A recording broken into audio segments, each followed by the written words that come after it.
हम सभी बाबा के बच्चे सहज राजयोगी हैं। और राजयोगी माना ही जो स्वयं पर राज्य करने की कला सीखते हैं। स्वयं पर राज्य करना माना अपने कर्मेंद्रियों के अधिकारी बनना।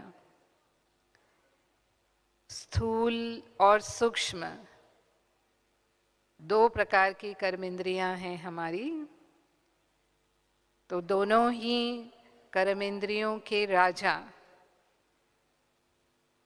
स्वराज्य अधिकारी हम अभी बनते हैं और फिर विश्व में भविष्य में विश्व के राजा यानी विश्व राज्य अधिकारी बनते हैं। तो बाबा कई बार हमें मुरलियों में कहते हैं कि मेरे सभी बच्चे जो हैं वो राजा बच्चे हैं। बाबा को इस बात का फखुर है, क्योंकि कोई भी अपने आप को प्रजा योगी तो नहीं कहता ना। सब क्या कहते हैं?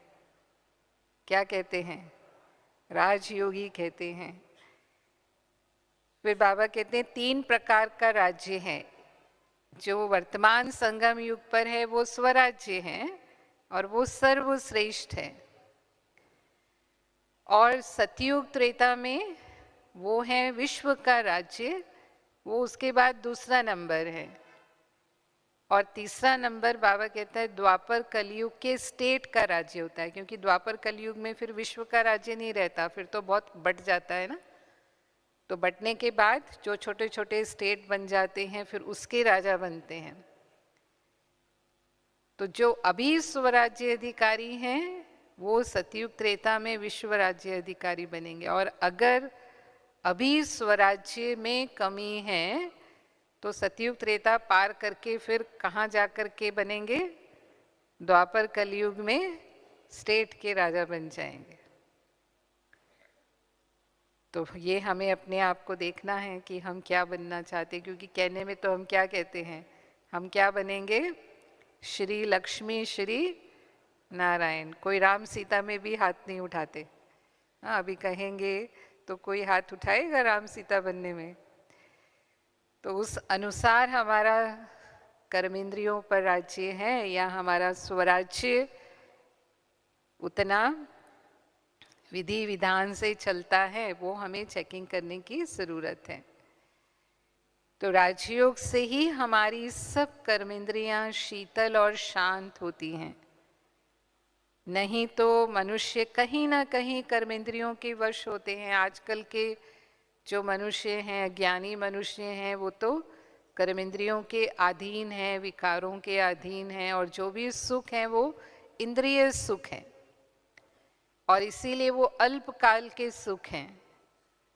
लेकिन बाबा हमें अतीन्द्रिय सुख यानी इंद्रियों से परे का सुख, जो सदा काल का सुख है, वो सुख बाबा हमें अनुभव कराता है। तो जो भी हमारी स्थूल कर्मेंद्रियां हैं, आँख है, कान है, मुख है, हाँ, हमारे हाथ पांव हैं, ये ज्ञानेंद्रियां जिनके द्वारा हम कर्म करते हैं, इसीलिए उनको कर्मेंद्रियां कहते हैं। तो अगर वो बाबा की श्रीमत प्रमाण चलती हैं तो इसका मतलब हमारा उस पर अधिकार है।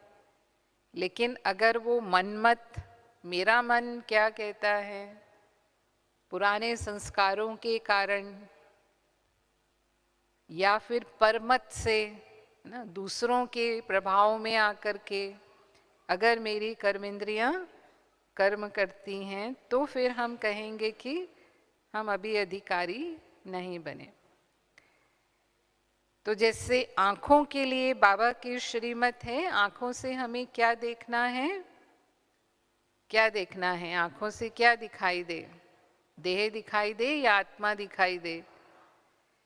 सदा आत्मिक दृष्टि वृत्ति हमारी हो। एक दो के प्रति जब भी हम संपर्क में आते हैं, चाहे हम दैवी परिवार में आए, चाहे हम बाहर दुनिया में लौकिक आत्माओं के संपर्क में आते हैं, हमारी दृष्टि कहाँ जानी चाहिए?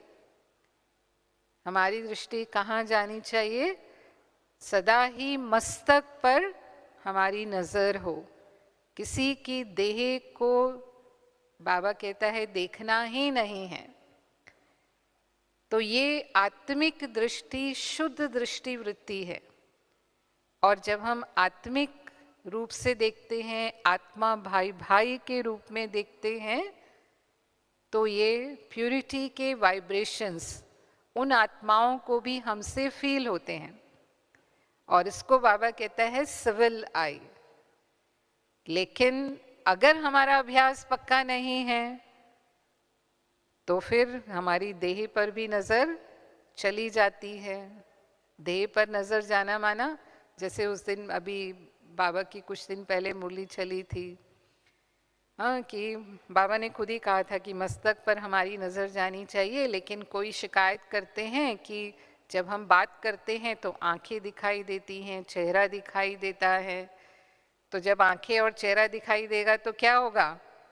उसका असर आ जाता है हमारे ऊपर, क्योंकि वैरायटी चेहरे हैं। अब चेहरे से ही तो सुंदरता होती है। तो आपने देख लिया भाई ये तो बहुत सुंदर है, और आप उसके आकर्षण में आ गए, आपने चेहरा देख लिया तो, है ना? तो फिर प्रभाव तो पड़ेगा। तो इसलिए कहा कि अगर एक बार आपने देह को टच किया तो देह सांप की तरह है, और जैसे सांप को टच करते हैं तो वो काटता है और उसमें विष होता है। तो ऐसे ही आपके ऊपर वो असर ना आए, ये हो नहीं सकता। और इसीलिए बाबा ने हमें ये श्रीमत दी कि दृष्टि वृत्ति चंचल ना हो, है ना, या हमारी आई क्रिमिनल आई ना बने। वैसे हम ब्रह्मचर्य में रहते हैं, पवित्रता की धारणा हमारी पक्की है, लेकिन मनसा वाचा कर्मणा तीनों तक की बात है ना। तो ये मनसा की बात है कि मनसा में भी हमारी दृष्टि वृत्ति चंचल ना हो। तो हमारी कौन सी दृष्टि होनी चाहिए? कौन सी दृष्टि होनी चाहिए? सदा ही आत्मिक दृष्टि ही हो। देह को देखते हुए भी नहीं देखना है। नहीं तो देखेंगे उनकी आंखें ऐसी हैं, इनके बाल ऐसे हैं, इनके फीचर्स ऐसे हैं, इनकी पर्सनालिटी ऐसी है, इनका रंग ऐसा है। आजकल तो लोग फैशन करते हैं आकर्षित करने के लिए दूसरों, क्योंकि देह की दुनिया है। तो अपने देह को सुंदर बनाने के लिए तो दुनिया में लोग कितना प्रयास करते हैं। आज कितने ब्यूटी पार्लर दुनिया में खुले हुए हैं। आज भी बाबा ने मुरली में कहा ना कि यहाँ की ब्यूटी कौन सी ब्यूटी है? आर्टिफिशियल ब्यूटी है। क्रीम पाउडर काजल लगा करके अपने को सुंदर बनाते हैं। और सतयुग में जो ब्यूटी है वो कौन सी ब्यूटी है? नेचुरल ब्यूटी है। तो देह की दुनिया से हमारी दृष्टि पार जानी चाहिए। वो हमारे आँखों पर अधिकार है।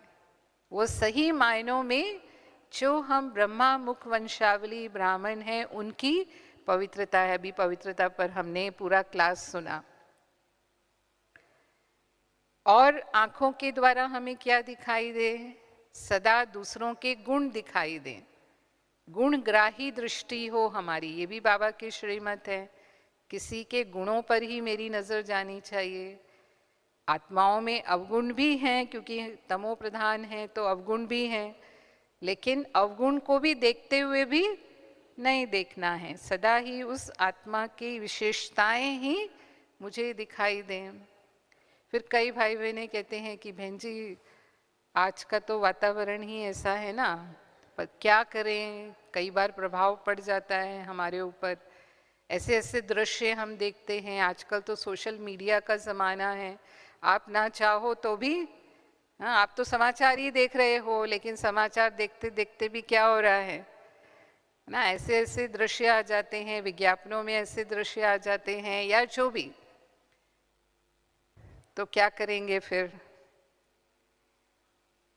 क्या बाबा की श्रीमत है? पहली बात तो देखो ही मत। पर अगर आप देख भी रहे हो, आपको दुनिया की जानकारी का शौक है, या थोड़ा बहुत मनोरंजन का शौक है, तो फिर अपनी स्थिति को बिल्कुल साक्षी रखना है, देखते हुए भी जैसे हमने इन सबको नहीं देखा, ताकि उसका प्रभाव मेरे ऊपर ना आए। अगर उसका प्रभाव मेरे ऊपर आया तो मेरे मन की स्थिति, मेरी अवस्था हलचल में आएगी और बाबा से हमारा योग टूटेगा, क्योंकि बुद्धि उन बातों में जाएगी, व्यर्थ संकल्पों में जाएगी। तो इसीलिए भले ही हम कैसे भी वातावरण में रह रहे हैं, कैसे, अब ये तो सब माया का पॉम्प है ना, माया तो हमें अपनी मंजिल से दूर करने की कोशिश करती है।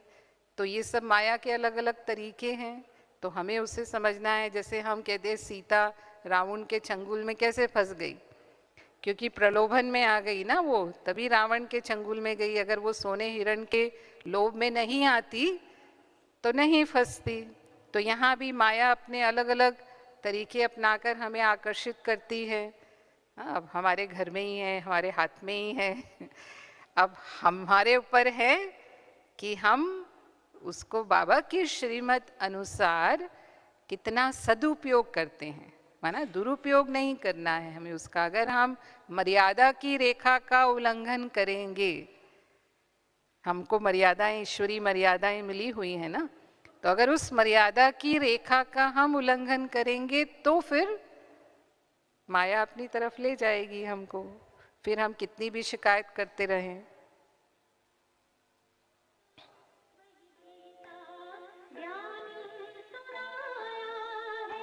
ट्रैफिक कंट्रोल के बारे में अंत अब आया है, विकराल विनाश खड़ा आगे। अब हम सबका शिव पिता ने बतलाया है, शिव पिता को अब याद करो।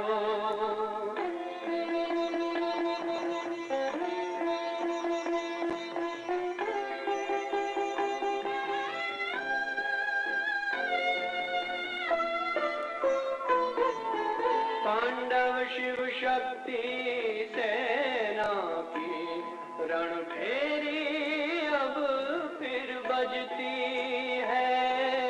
शिव बाबा के ज्ञान से फिर माया को मार भगाना है।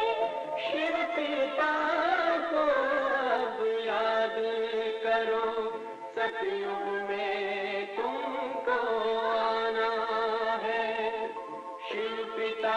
को अब याद करो, मुक्ति धाम तुम्हें जाना है। अपने सुकर्मों के बल पर ही सतयुग में अब तुम्हें आना है। धाम में तुम्हें सतयुग में अब तुम्हें आना है। धाम में तुम्हें जाना है।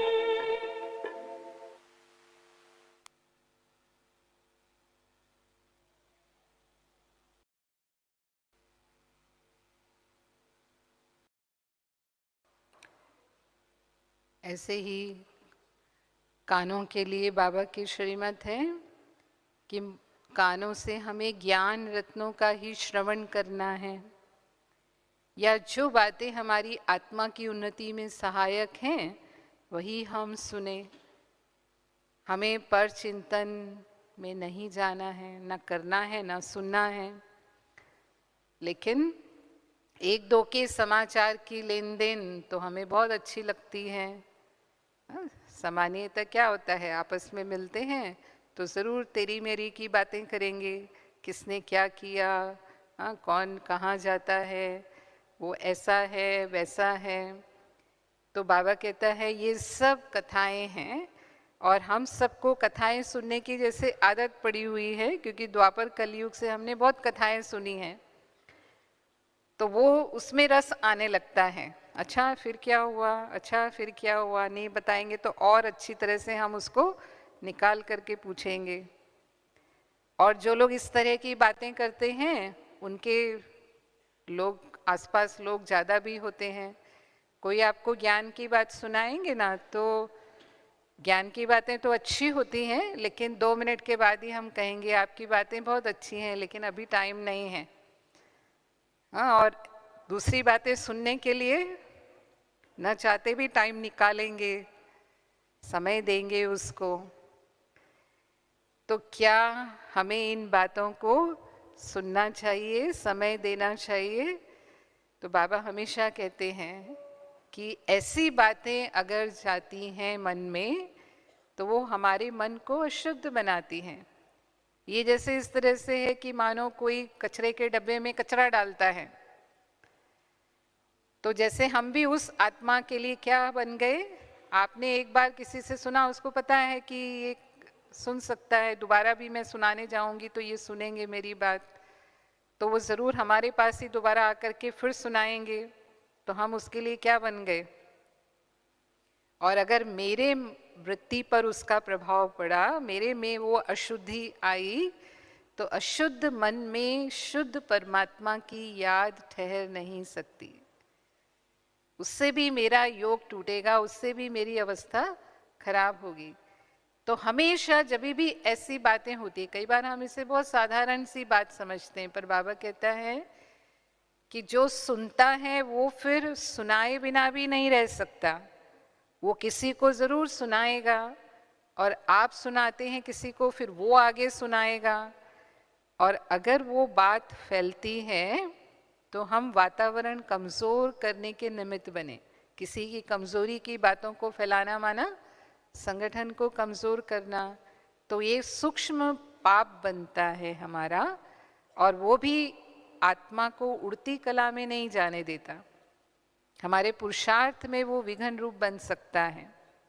और फिर जब ऐसी बातें फैलती हैं तो कई बार अर्थ के अनर्थ होते हैं, क्योंकि जो भी बात कही जाती है वो उसी रूप में तो नहीं दूसरा सुनाता है, वो अपना भी उसमें मिक्स करता है, उसने क्या समझा।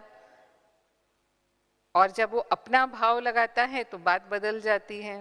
इसके ऊपर एक बहुत अच्छी सी कहानी सुनाते हैं, सुनी भी होगी हो सकता है कईयों ने, कि एक बार एक पंडित जी, गांव के पंडित जी थे, उन्हें दूसरे गांव जाना था।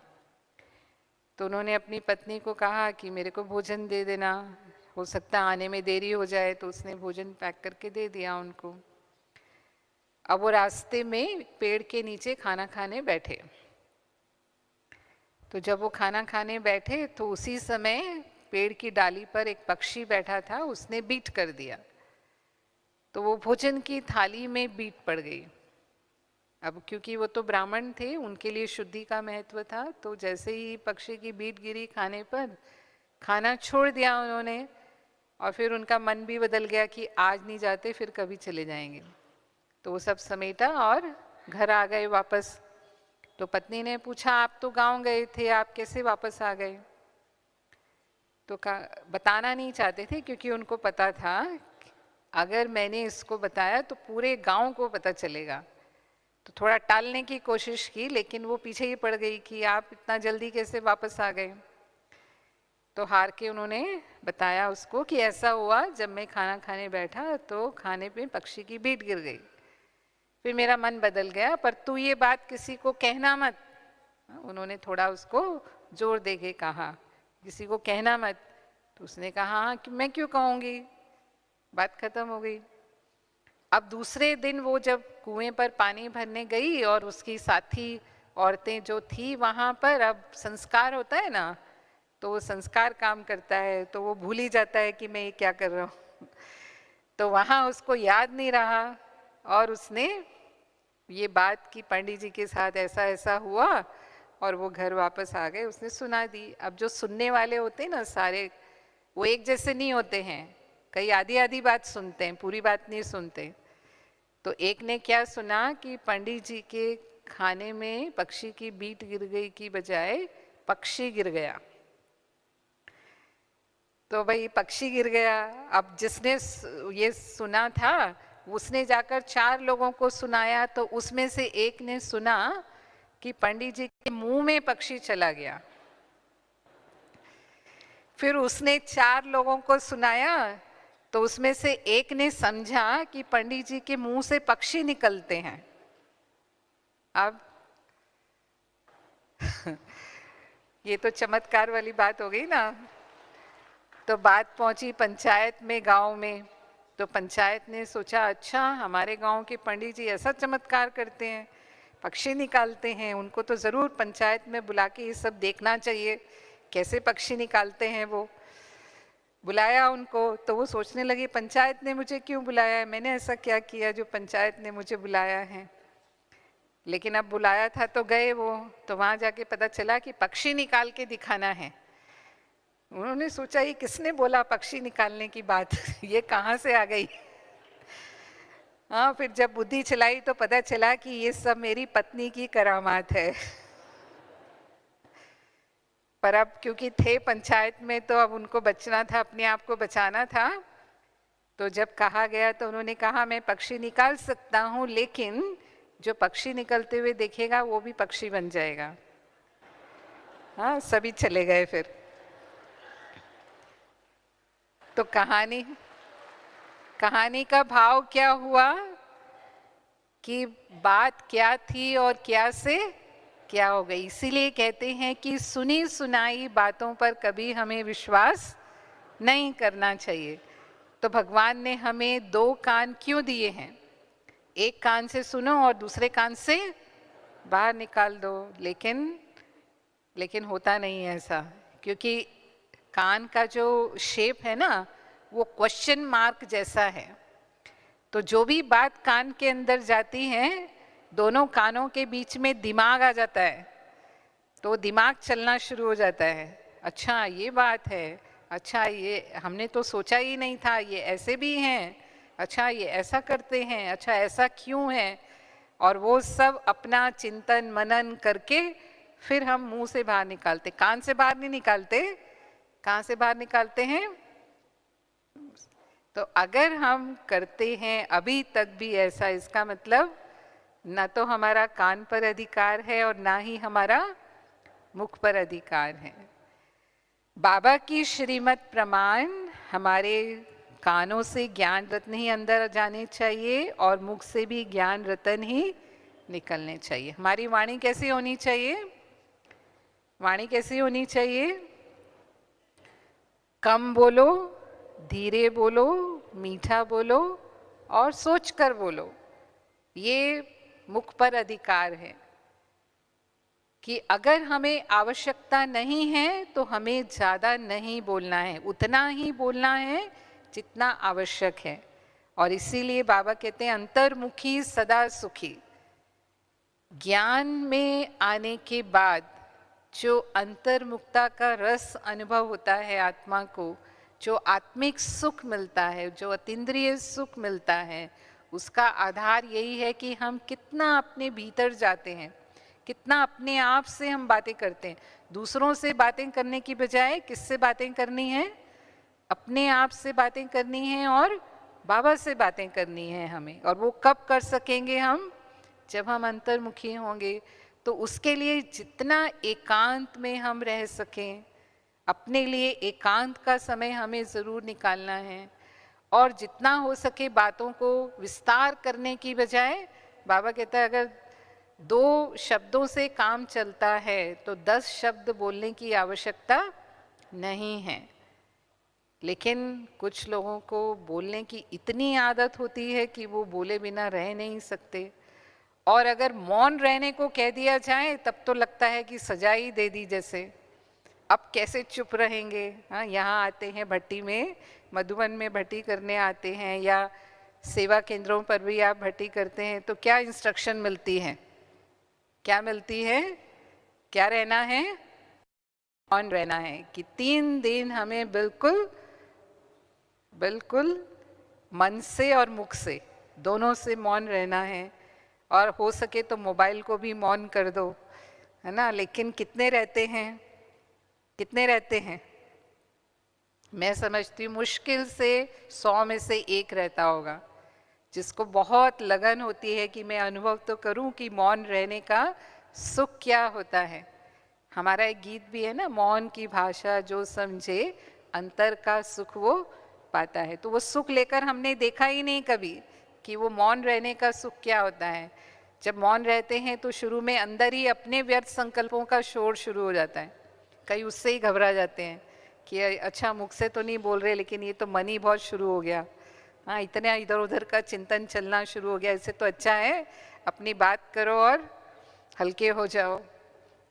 लेकिन वो होता है, शुरू में हो सकता है कि आपके अंदर जो भरा हुआ है वो चलेगा, लेकिन बाबा से जब हमारा योग लगा हुआ होता है तो धीरे धीरे जो शांति और जो शक्ति और जो बाबा की दुआओं का या बाबा से प्राप्तियों का हम अनुभव करते हैं वो बहुत न्यारा होता है, और फिर उसमें ही हमें सुख मिलना लगता है और हम आवाज़ में आना ही नहीं चाहते। फिर कोई आपको बुलाने की भी कोशिश करेगा ना तो सोचेंगे कि बोलें कि नहीं बोलें। 2 घंटा योग में बैठने के बाद आप बाहर निकलते हैं तो कैसे बोलते हैं, कैसे बोलते हैं, सोचना पड़ता है ना, तुरंत एकदम आवाज़ में आने की दिल नहीं होती है। तो इसीलिए जब भी चांस मिलता है हमको, जब भी भट्टी का चांस मिलता है या ऐसा कोई भी प्रोग्राम बनता है कि हम मौन रहें तो ज़रूर रहिए और उसका हमें अनुभव करना है। तो कम बोलना, ये ब्राह्मण जीवन की बाबा की श्रीमत है। फिर धीरे बोलना है, क्योंकि बाबा कहते हैं आप श्रेष्ठ आत्माएं हो, रॉयल बनने वाली आत्माएं हो। तो जो ऐसी आत्माएं होती हैं उनकी आवाज़ बहुत ज़ोर ज़ोर से नहीं होती है। और ज़ोर ज़ोर से कौन बोलते हैं, हमारे शास्त्रों में दिखाते हैं ना, जो असुर होते हैं वो बहुत ज़ोर ज़ोर से बोलते हैं और ज़ोर ज़ोर से हंसते हैं। लेकिन देवताएं कैसे बोलते हैं, देवी देवता बनने वाली आत्माएं हैं ना, तो देवताओं के बोल कैसे होंगे, मुस्कुराहट कैसी होगी, उनकी हंसी ऐसी नहीं होगी जोर जोर से हंसना और इस तरह से, वो भी मुस्कुराहट वाली हंसी, हर्षित चित्त होता है उनका, हर्षित मुख होता है ना, वो चेहरे से दिखाई देती है खुशी, ऐसी ऐसी खुशी होती है। और साथ में उतना ही बोलेंगे जितना कि जिसको सुनाना है उतना सुनाई दे। पर कई कहते नहीं हमारा आवाज़ ही ऐसा है, आवाज़ ऐसा होता है जैसे लगता है दूसरे को कि गुस्सा कर रहे हैं। वो गुस्सा नहीं कर रहे होते, लेकिन उनका वॉल्यूम ही इतना तेज होता है कि ऐसा लगता है कि कहीं लड़ाई तो नहीं हो रही है। तो एक बार मुरली में बाबा ने कहा था कि इस माइक का आवाज़ आप कम ज़्यादा कर सकते हैं, तो क्या मुख का माइक आपके कंट्रोल में नहीं है? हाँ, इस माइक की आवाज़ को ज़्यादा कम कर सकते हैं कि नहीं कर सकते? हाँ, जब बोलना चाहें, जैसा बोलना चाहें वैसे हम बोलें। और दूसरा, हम भोजन करते हैं मुख के द्वारा, स्वाद, स्वाद भी एक इंद्रिय है ना हमारी। तो जब स्वाद इंद्रिय की बात होती है तो कईयों को स्वादिष्ट खाना मिलते ही, भोजन मिलते ही कंट्रोल नहीं रहता है, और जितना खाना है उसकी बजाय वो उससे ज़्यादा खा लेते हैं। और अगर ज़्यादा खाते हैं और ऐसी ही आदत अगर चलती रहती है तो फिर वो अनेक बीमारियों का घर बन जाता है शरीर। फिर दूसरा, बाबा ने हमें क्या कहा कि हमारा भोजन बाबा की याद में बना हुआ और बाबा को भोग लगा करके हमें खाना, यानी ब्रह्मा भोजन खाना है। तो इसका मतलब कहीं भी हम बाहर जाएं, कहीं भी खा लें हम, ये बाबा की श्रीमत नहीं है। लेकिन हम जाते हैं, सामाजिक उत्सवों में जाते हैं, क्योंकि हम सब परिवारों में रहते हैं, हमारा समाज है, शादी ब्याह होता है या कोई ना कोई अवसर होता है, तो वहाँ पर भोजन तो होता ही है। और वहाँ भोजन में जब देखते हैं कि इतने स्वादिष्ट व्यंजन हैं, और आज हम यहाँ आए हैं तो ऐसा होता है कि भले ही ब्राह्मण हैं लेकिन अपने आप को कंट्रोल नहीं कर पाते कि चलो एक दिन खा लेते हैं, बाबा की याद में खा लेते हैं, फिर नहीं खाएंगे। अगर हम ऐसा कर लेते हैं, भाई सब तो हमको नहीं जानते हैं, कई बार ऐसी जगहों पर बैच भी लगा करके नहीं जाते हैं ताकि किसी को पता ना चले कि ये बीके और इन्होंने भोजन किया। तो अगर हम ऐसा कर लेते हैं, अपने नियम मर्यादा का उल्लंघन कर लेते हैं अच्छा खाना देख करके, तो हम सच्चे ब्राह्मण हुए या नामधारी ब्राह्मण हुए? तो अगर ऐसा होता है तो इसका मतलब हमारा अभी पूरा अधिकार नहीं है अपनी इस इंद्रिय पर, स्वादेंद्रिय पर हमारा अधिकार नहीं हुआ। कईयों को परहेज होती है डॉक्टर की, मानो उसको ब्लड प्रेशर है, शुगर है या हार्ट की बीमारी है, तो कहेंगे तला हुआ मत खाओ, ज़्यादा मीठा मत खाओ या मीठा ही नहीं खाओ, नमक मत खाओ। तो सारा स्वाद तो किससे होता है? इन्हीं भोजन से होता है, क्योंकि तला हुआ खाना जितना स्वादिष्ट होता है उतना सादा भोजन तो नहीं होता। जिसमें नमक नहीं होता वो खाना तो कैसा लगता है? उबले हुए जैसा लगता है। और मीठा नहीं खाने को मिले तो कईयों को लगता है कुछ खाया ही नहीं। और डॉक्टर अब मना करता है, फिर क्या करते हैं? कंट्रोल कर पाते हैं या नहीं कर पाते हैं?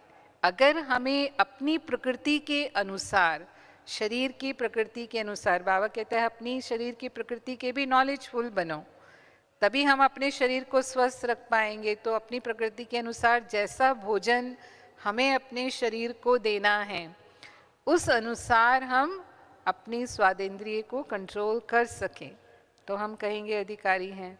फिर कई ब्राह्मण बच्चे क्या कहते हैं, कोई बात नहीं, ये तो हम सब करते हैं, लेकिन जब बाबा का भोग होता है ना, जब ब्रह्मा भोजन होता है, वो थोड़ी नुकसान करता है। तो ब्रह्मा भोजन में लड्डू मिला या ब्रह्मा भोजन में खीर मिली, ब्रह्मा भोजन में जो भी स्वीट मिला, अब गुलाब जामुन मिले या जो भी मिले, हाँ रसगुल्ला मिले, बंगाल में तो रसगुल्ला ज़्यादा होता है, तो ब्रह्मा भोजन में हम खा लेते हैं, वैसे नहीं खाते। तो क्या कहेंगे? हाँ, जिनको कोई तकलीफ नहीं है वो खाते हैं तो कोई बात नहीं, लेकिन जिनको परहेज है उन्हें भोग भी कैसे खाना है? हाँ, उसी कंट्रोल में भोग जैसा ही खाना है। ऐसे नहीं कि पूरा का पूरा हमने उसे खा लिया क्योंकि उसका स्वाद जो है वो हमें पसंद है।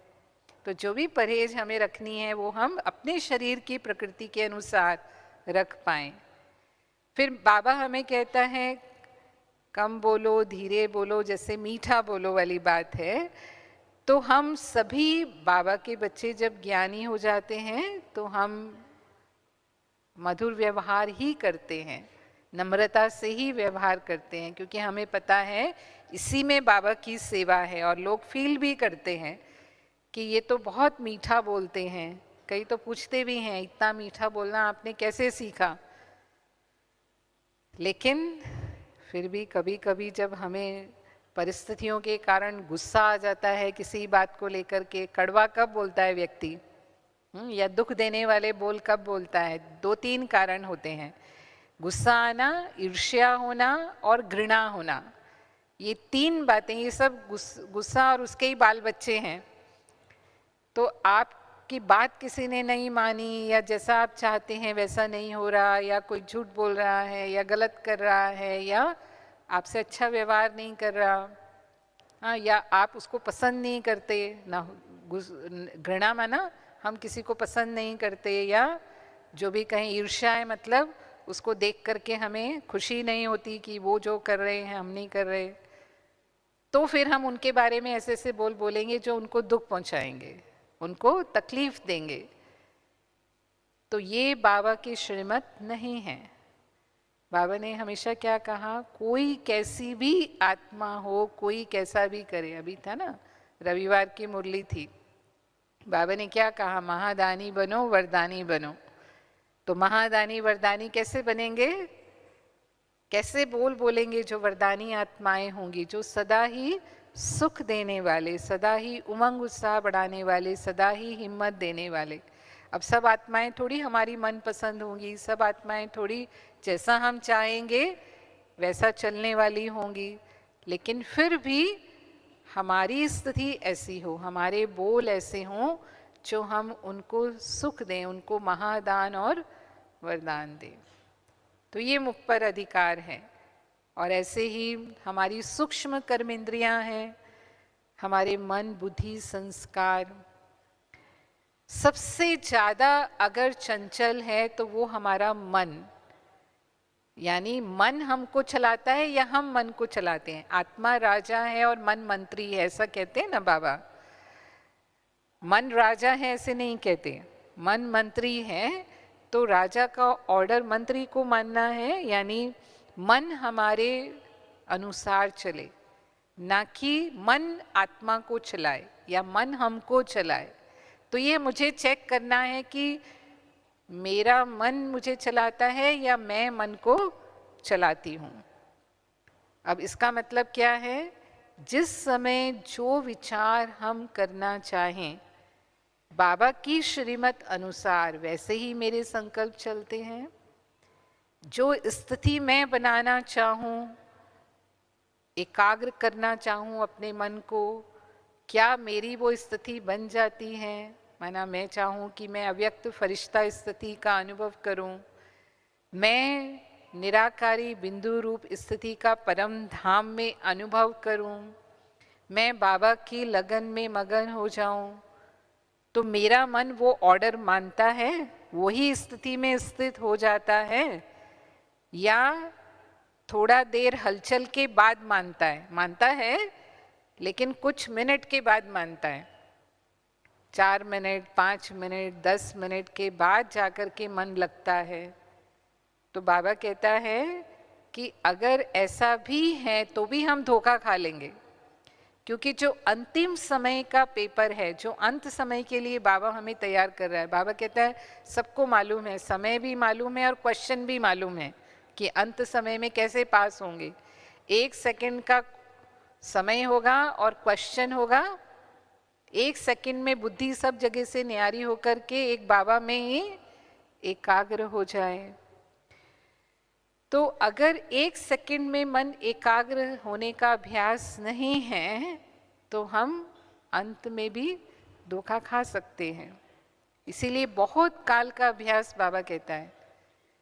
तो जब चाहें हम आवाज़ से परे हो जाएं, जब चाहें हम आवाज़ में आना चाहें आवाज़ में आ जाएं, जब चाहें हम मन को फुल स्टॉप लगाना चाहें, जिसको बाबा कहता है ब्रेक पावरफुल हो आपकी, यानी कंट्रोलिंग पावर और रूलिंग पावर हो। मानो व्यर्थ संकल्पों की उलझन में मन है किसी कारण से, और मुझे समझ में आ रहा है कि बाबा की श्रीमत के अनुसार ये क्यों, क्या, कैसे में मेरा मन नहीं जाना चाहिए। इसमें जाने के कारण मेरा मन मायूस हो रहा है, मेरा मन उदास हो रहा है, मेरा मन शान से परे परेशान स्थिति में है ना। मन की ये स्थितियाँ क्यों बनती हैं? क्योंकि हम बहुत व्यर्थ संकल्पों में या नेगेटिव संकल्पों में जा रहे हैं। और मुझे समझ में आता है कि अभी मन को स्टॉप करने की ज़रूरत है, क्योंकि अगर मैंने बहुत ज़्यादा सोच लिया इसको तो मेरी स्थिति क्या होगी। और फिर मैं स्टॉप करना चाहूँ तो मेरा मन स्टॉप हो जाए। इसको बाबा कहते हैं ब्रेक लगाना, यानी स्टॉप कहाँ और स्टॉप हो जाए। और वो तब स्टॉप होगा जब मेरी शक्तियों का स्टॉक फुल होगा। अगर शक्तियों का स्टॉक फुल नहीं है तो मैं ब्रेक नहीं लगा सकती, यानी समेटने की शक्ति चाहिए, विस्तार को सार में लाने की शक्ति चाहिए, परिस्थितियों के प्रति सहन करने की शक्ति चाहिए। जैसे बाबा कहते हैं हर बात में कल्याण है। हाँ, कोई भी बात हुई उसमें मेरा भला ही है, कल्याण है। बिंदु लगाने की विधि क्या है? नथिंग न्यू, कोई नई बात तो नहीं हो रही। पहले भी मैंने विजय पाई थी, अभी भी हम विजयी होंगे, विजयी रतन है। तो वो स्टॉप लग जाए तब कहेंगे कि मन पर मेरा अधिकार है। तो मन पर श्रीमत की लगाम मजबूत हो। इस पर भी एक कहानी आती है कि कैसे मन को अगर हम इच्छाओं की पूर्ति करने देते हैं तो वो इच्छा पूर्ति के बाद मन संतुष्ट नहीं होता है, वो और ही इच्छाएं करता है। मन उनके पीछे भागता है ना। दुनिया में कई बार 2 तरीके से लोग मन को कंट्रोल करने की कोशिश करते हैं कि या तो मन को दमन कर दो, दमन इसलिए कहते हैं ना कि मन को सप्रेस कर दो, मन को सोचने ही मत दो। और दूसरा कि मन को जो करना चाहे वो करने दो, फिर वो संतुष्ट हो जाएगा तो शांत हो जाएगा। पर दोनों ही तरीके अज्ञान हैं। तो एक बार एक राजा था, उसको कोई बेटा नहीं था। तो उसकी आयु हो रही थी, तो उसको लगा कि मेरे राज्य का कोई वारिस तो होना चाहिए, नहीं तो कोई बाहर का आकर के आक्रमण करके इस पर राज करेगा। तो उसने सोचा मेरे राज्य में बहुत से युवक हैं, जो भी युवक इसके लायक होगा मैं उसको गोद लेकर के अपना वारिस बना लूँगा।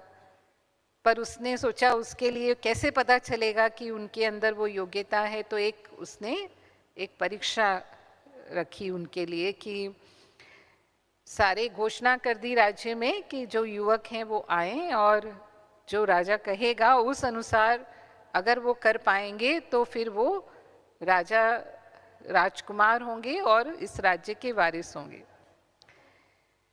तो आए तो राजा ने क्या सुनाया उनको कि सबको एक बकरी मिलेगी और बकरी को उनको पूरा सारा दिन खिलाना है, अच्छे से वो बकरी पेट भर के खा ले, चराना है उसको जितना वो खा सकती है। और फिर जब शाम को जो समय दिया जाएगा उस समय वो वापस उसको दरबार में लेकर के आएंगे और उनके सामने फिर से दरबार में हरी भरी घास रखी जाएगी। जिसकी बकरी उस हरी भरी घास को मुंह नहीं मारेगी, माना नहीं खाएगी, वो उसको राजा अपना बेटा बनाएगा, मतलब वो भविष्य का वारिस होगा। तो सबने जो भी आए सबको दे गई बकरी, सब लेके गए उसको। हाँ, तो सबने खूब चराया। सबने क्या सोचा, बहुत अच्छे से खिला दो, बहुत पेट भर के खा लेगी, पेट भर जाएगा तो फिर थोड़ी खाएगी, फिर पेट भरा होता है तो हम नहीं खाते ना कि भाई अब हमें नहीं चाहिए, पेट भरा हुआ है, खा चुके हैं हम। तो बहुत खिलाया उन्होंने सारा दिन बकरी को। पर एक जो था वो थोड़ा होशियार था, तो उसने क्या किया कि बकरी जैसे ही घास को मुंह लगाती थी खाने के लिए, चरने के लिए, उसके मुंह पर एक डंडा मारता था जोर से। फिर बकरी थोड़ा रुक जाती थी, फिर जब वो दोबारा मुंह लगाने जाती थी घास को, फिर उसको डंडा पड़ता था। फिर थोड़ी देर के बाद फिर जब चरने जाती थी फिर डंडा पड़ जाता था। अब वो बकरी समझ गई कि घास खाना माना डंडा खाना। तो अब वो घास खाने में सोचने लगी कि खाऊं कि नहीं खाऊं, क्योंकि जैसे ही मैं घास को मुंह लगाऊंगी तो फिर डंडा पड़ेगा। तो जब सारे दिन उसको डंडे पड़ते रहे तो उसने सोच लिया कि अब मुझे घास नहीं खाना है, क्योंकि घास खाऊंगी तो डंडा ही पड़ेगा।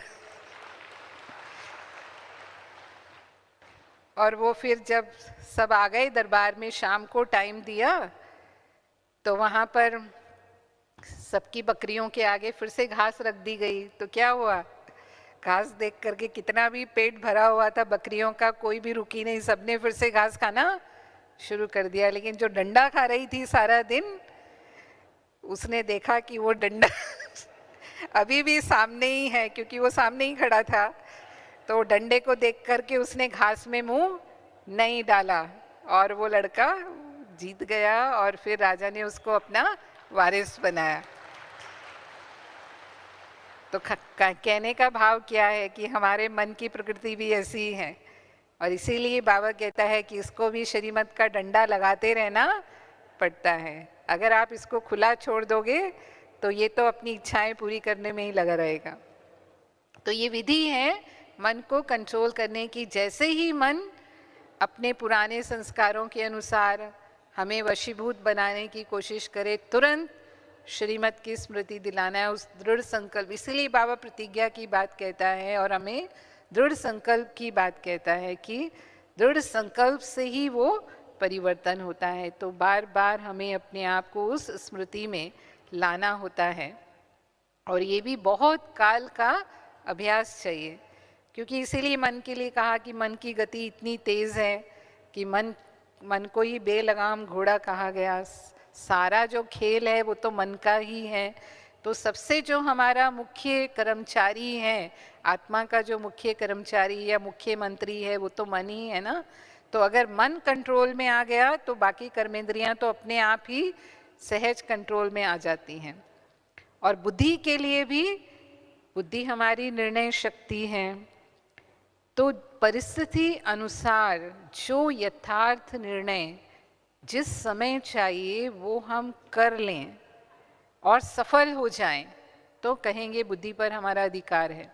ये नहीं कि परिस्थिति निकल गई फिर मुझे समझ में आ रहा है अरे ये तो मुझे नहीं करना चाहिए था, मैंने ऐसा कर दिया, मेरे से ऐसा हो गया, गलत निर्णय हो गया और हम असफल हो गए। यानी थोड़ा समय के बाद मुझे समझ में आ रहा है इसका मतलब बुद्धि पर अभी हमारा पूरा कंट्रोल नहीं है, हमारी जजमेंट राइट नहीं होती है।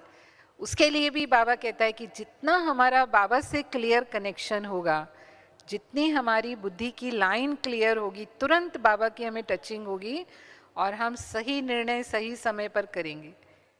यथार्थ समय पर यथार्थ विधि हमें टच होगी और हम सफल हो जाएंगे। फिर संस्कार हैं हमारे, संस्कार कैसे होने चाहिए? श्रीमद् प्रमाण आदि अनादि संस्कार। वर्तमान संगम युग में हमारे संस्कार ईश्वरीय संस्कार होने चाहिए, क्योंकि हम ईश्वरीय कुल के हैं अभी। तो ईश्वरीय संस्कार कौन से हैं? जो बाबा के संस्कार हैं। और बाबा के संस्कार हैं, बाबा के संस्कार क्या हैं? बाबा शांति का सागर है, बाबा प्रेम का सागर है, बाबा सुख दाता है, बाबा रहम दिल है, रहम का सागर है, जो भी हम कहते हैं। तो हमारे अंदर भी वही गुण इमर्ज होने चाहिए। ये मेरे आदि संस्कार, अनादि संस्कार हैं, जो बाबा के संस्कार हैं। और देवी देवताओं के जो संस्कार हैं वो आदि हैं। तो सर्व गुण संपन्न जो भी सर्व गुण हैं, वो सर्व गुणों को समय पर यूज़ करना। ऐसे नहीं जो अलग अलग प्रकार के संस्कार हमारे समय प्रति समय की, कभी गुस्सा आ गया है ना, कभी किसी से ईर्ष्या हो गई, कभी मूड ऑफ हो गया, या हम कहेंगे कि कभी हम किसी के परचिंतन में आ गए। अलग अलग प्रकार के ये भी हमारे पुराने संस्कार हैं ना, रोना रूसना। ये भी जैसे कल मुरली में बाबा ने कहा, किसी किसी की आदत होती है बात बात में फीलिंग में आ जाते हैं, फीलिंग में आते हैं फिर रोते भी हैं उन बातों को लेकर के, बहुत खींचते भी हैं उनको।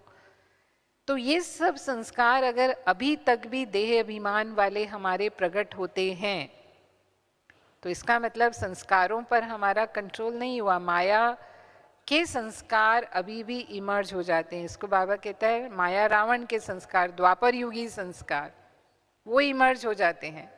और जो बाबा के संस्कार हैं, जो हमारे ईश्वरीय संस्कार हैं, वो काम नहीं करते। लेकिन हमारे ईश्वरीय संस्कार ही सदा इमर्ज रूप में रहें, श्रेष्ठ संस्कार ही सदा कार्य में आए। तो इसके लिए बाबा कहता है रोज अपनी दरबार लगाओ, रोज अपनी कर्मेंद्रियों की चेकिंग करो। रात को सोने से पहले जैसे ब्रह्मा बाबा अपनी दरबार लगाते थे, सुनते हैं ना हम कि बाबा सोने से पहले रोज चेक करते थे कोई कर्मेंद्री ने मुझे धोखा तो नहीं दिया, और अगर दिया तो बाबा अटेंशन देता था।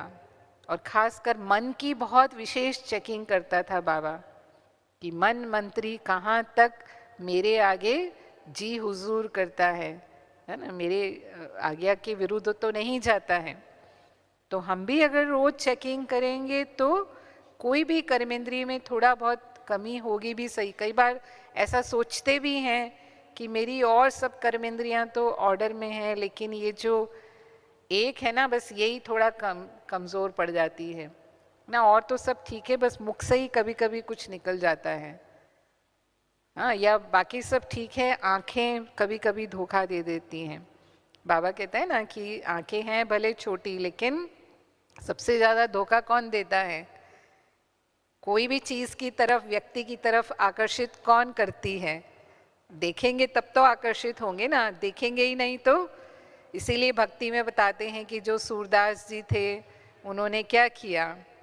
हाँ, या कई लोग क्या करते हैं, देखते ही नहीं हैं। कोई संत संप्रदाय भी इस तरह के हैं कि स्त्री को देखो ही मत, देखेंगे ही नहीं तो वृत्ति जाएगी भी नहीं। तो बाबा ने तो हमें बताया कि ये कोई उसका उपाय नहीं है, लेकिन उपाय क्या है? बाबा ने तो हमें जो ज्ञान, जो सत्य ज्ञान दिया, जो समझ दी, जो हमें त्रिकालदर्शी बनाया, जो हमें स्मृतियाँ दिलाई, उसी से हम में समर्थी आ गई कि सबके बीच में रहते हुए, अपनी प्रवृत्ति में रहते हुए, अपने परिवार में रहते हुए, इस तमो प्रधान दुनिया में रहते हुए भी हम अपनी सब कर्मेंद्रियों को कंट्रोल कर सकते हैं? कर सकते नहीं कर सकते? क्या कहेंगे? हाँ, कर सकते नहीं कर सकते? या बहुत मुश्किल है बाबा? हाँ, इतना मुश्किल काम दे दिया आपने। तो अगर अभी राजा नहीं बने, कई बार बाबा कहते हैं, बच्चे मेरे से पूछते हैं कि बाबा हम क्या बनेंगे?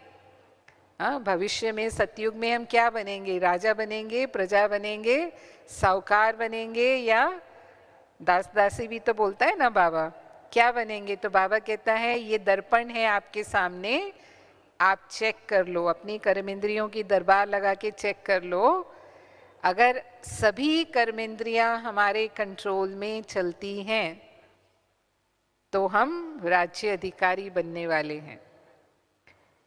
और कभी अधिकारी हैं और कभी वश भी हो जाते हैं, ऐसा भी है। कभी तो अधिकारी हैं लेकिन कभी कभी कर्मेंद्रियां भी हमें वश कर लेती हैं।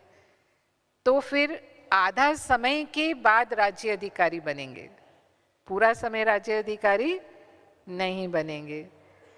पर अगर बार बार वशीभूत हो जाते हैं, कोई ना कोई कर्मेंद्रिय धोखा देती ही रहती है ना, अगर हमारा अटेंशन नहीं है, तो फिर राज्य अधिकारियों के राज्य में आएंगे, राजा नहीं बनेंगे। तो सिद्ध हो गया, क्या बनेंगे? राज्य अधिकारियों के राज्य में आएंगे, माना प्रजा बनेंगे। और साहूकार कौन बनेंगे? बाबा कहता है साहूकार वो बनते हैं जिनके पास बहुत ज्ञान रत्नों का खजाना है। माना यहाँ भी उनके पास ज्ञान की कमी नहीं है, साथ साथ में सेवा करके पुण्य भी बहुत जमा करते हैं। साहूकार हैं तो धन भी बहुत सफल करते हैं बाबा की सेवा में, तो उसका भी पुण्य जमा है। लेकिन जो ज्ञान का खजाना है उसे समय पर यूज करके ना, मानो माया का कोई वार हुआ या कोई परिस्थिति समस्या आई और उस ज्ञान की पॉइंट से वो सफल हो जाए, विजयी बन जाए, ये पावर नहीं होती उनके अंदर। तो जो यूज नहीं कर पाते खजाने को, ना ही दूसरों को भी सफल बना पाते हैं, वो फिर जाकर साहूकार बनते हैं, है ना। लेकिन स्टॉक तो बहुत है उनके पास, लेकिन जैसे होता है ना, बैंक बैलेंस तो बहुत है लेकिन कंजूस होते हैं, उसे यूज नहीं करते, बस देखकर खुश होते हैं कि मेरे पास बहुत पैसा है बैंक में। कई लोग होते हैं ना, ऐसे वैरायटी होते हैं जिनको हम कंजूस कहते हैं, वो इस प्रकार के ही होते हैं कि पैसा बहुत होता है उनके पास लेकिन निकलेगा नहीं, उसको उसका सुख नहीं लेंगे वो। तो जो इस तरह के होते हैं कि समय पर उसे यूज करते ही नहीं है, ऐसे ही पड़ा रहता है, वो क्या बन जाते हैं सतयुग में जाके? वो साहूकार बन जाते हैं। और दास दासी कौन बनेंगे? बाबा कहता है जो कोई ना कोई बात में, समस्या में हमेशा ही परेशान होते हैं, हमेशा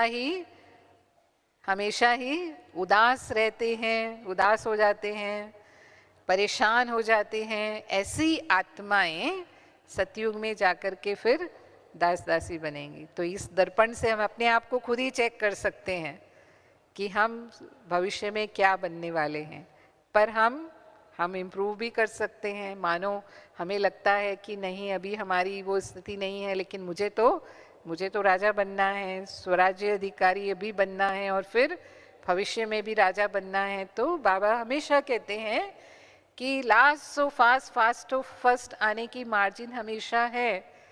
हम अभी भी अपने आप को पुरुषार्थ करके परिवर्तन कर सकते हैं, और अभी से भी अगर हम स्वराज्य अधिकारी बनेंगे तो हम विश्व राज्य अधिकारी बन सकते हैं। तो हम ये देखें कि हमारे राज्य में जो हमारा स्वराज्य है उसमें एक धर्म, एक राज्य और सर्व प्राप्तियां हैं। एक धर्म, एक राज्य, उसको बाबा कहता है एक राज्य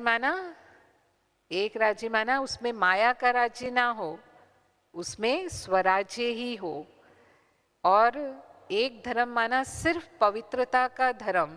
हमें बाबा ने जो धर्म दिया है वो पवित्रता का है, तो वो एक धर्म, वो पवित्रता का ही धर्म है। उसके अलावा माया का कोई भी प्रभाव उस पर न आए।